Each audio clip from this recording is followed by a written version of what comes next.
उत्तर प्रदेश सरकार द्वारा राज्य भर के 27,000 से अधिक प्राइमरी स्कूल को बंद करने के आदेश के खिलाफ अपनी जनता पार्टी के राष्ट्रीय अध्यक्ष और पूर्व मंत्री स्वामी प्रसाद मौर्य बृहस्पतिवार को सड़कों पर उतर आए।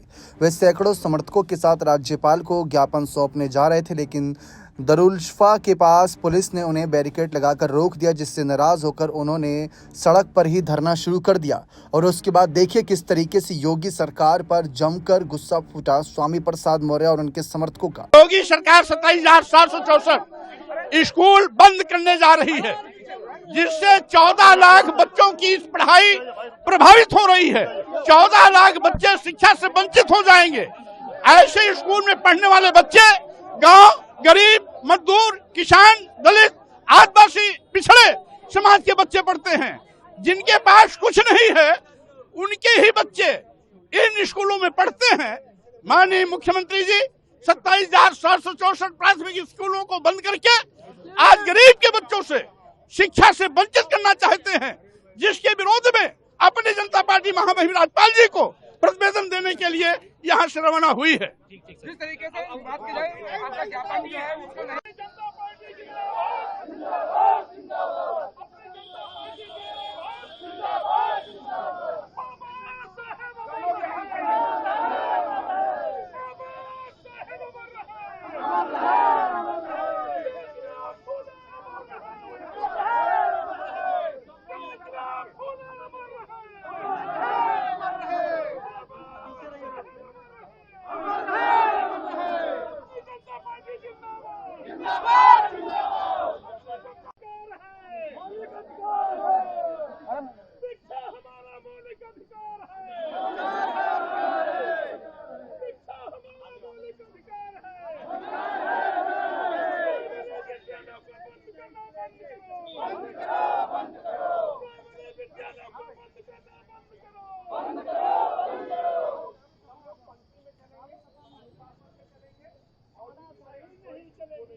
मेरा मकसद है प्रदेश के 27,764 बंद होने वाले स्कूलों को बचाने का। 14 लाख बच्चे जो शिक्षा से वंचित होने जा रहे हैं वो शिक्षा सुगमता से पा सके, इस बात को सुनिश्चित करने का। इन स्कूलों के बंद होने से 2.5 लाख शिक्षक, रसोइया और साथ ही साथ अन्य कर्मी जो सेवा से वंचित हो जाएंगे, उनकी सेवा सुरक्षित हो, इसलिए और साथ ही साथ 14 लाख बच्चों की पढ़ाई खत्म न हो, इसलिए आवश्यक है कि सभी स्कूल चलते रहना चाहिए।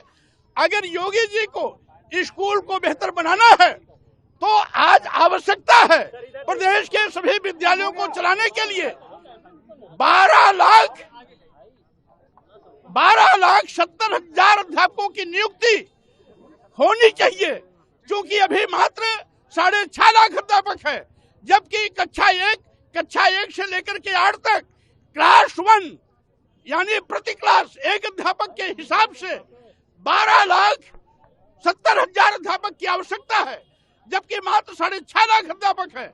50% अध्यापकों से आज ये लगभग 2,40,000 प्राथमिक विद्यालय, जिसमें उच्च प्राथमिक विद्यालय, बेसिक विद्यालय शामिल हैं, उनको चलाने की कोशिश कर रहे हैं और बहाना बता रहे हैं नामांकन कम है। लेकिन मैं कहना चाहता हूं, जिन विद्यालयों में शिक्षक की संख्या 4-5 है, वहां बच्चों की संख्या भी 400 है, 500 है, 450 है। इसका मतलब है आज नामांकन कम होना ये अध्यापकों की लापरवाही, उदासीनता नहीं, बल्कि शिक्षक का ना होना है, शिक्षक का अभाव है। इसीलिए माननीय मुख्यमंत्री जी से मेरा निवेदन है कि पर्याप्त शिक्षकों की भर्ती करके इन स्कूल को बंद करने का फैसला तत्काल वापस लेने का कष्ट करें।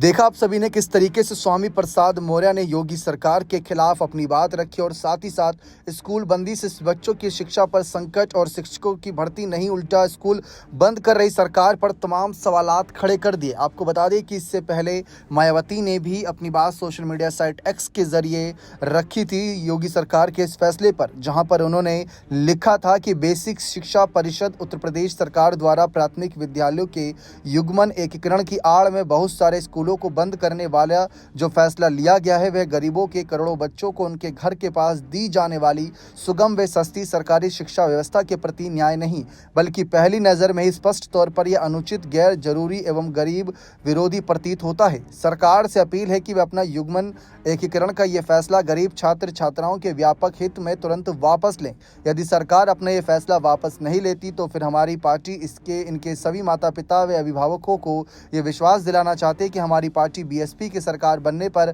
फिर इस फैसले को रद्द करके पुनः यहाँ प्रदेश में पुरानी व्यवस्था बहाल की जाएगी। वैसे उम्मीद है कि यूपी सरकार गरीबों व आमजन की शिक्षा के व्यापक हित के मद्देनजर अपने इस फैसले को बदलने के बारे में जरूर सहानुभूति पूर्वक विचार करेगी।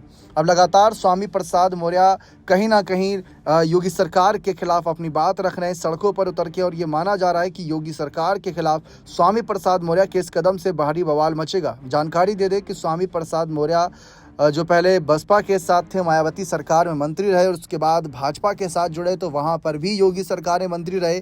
फिर समाजवादी पार्टी के साथ जुड़े तो समाजवादी पार्टी भले ही सत्ता में नहीं आ पाई, लेकिन फिर भी स्वामी प्रसाद मौर्य को अपनी पार्टी में महासचिव का पद दिया। फिर ये अपनी पार्टी बनाकर चुनावी मैदान में लोकसभा के उतरे लेकिन जीत नहीं पाए। लेकिन इसके बावजूद सरकार के फैसले के खिलाफ सड़कों पर उतर के जनता के हित की बात रख रहे हैं। हाल फिलहाल में मायावती की तारीफ भी करते नजर आए थे। मायावती की सरकार को ये सबसे बेहतरीन कार्यकाल बताया था क्योंकि उस समय ये मंत्री पद पर भी थे।